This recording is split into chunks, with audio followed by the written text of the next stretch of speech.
欢迎来到恩典频道，我们今天要来做南瓜蛋糕。这是一个低糖、健康又简单做的秋季甜点。首先，我们要来准备南瓜。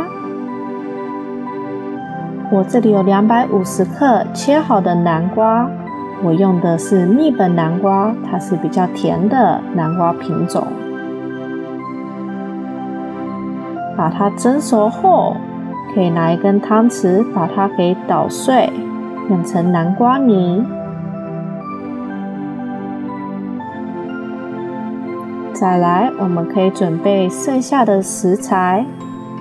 我这里有260克的面粉，要加8克的发粉，6克的苏打粉，10克的肉桂粉，160克的花生酱，20克的蜂蜜，100克的酸奶，30克的燕麦奶和3颗蛋。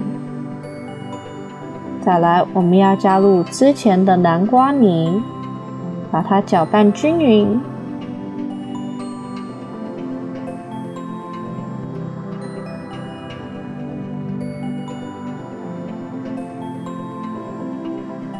搅拌均匀后，就可以把它倒入烤盘了。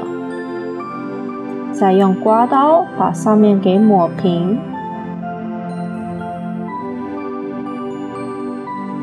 那我们这样就可以放进烤箱，烤350度45分钟。烤完后，记得拿出来放凉。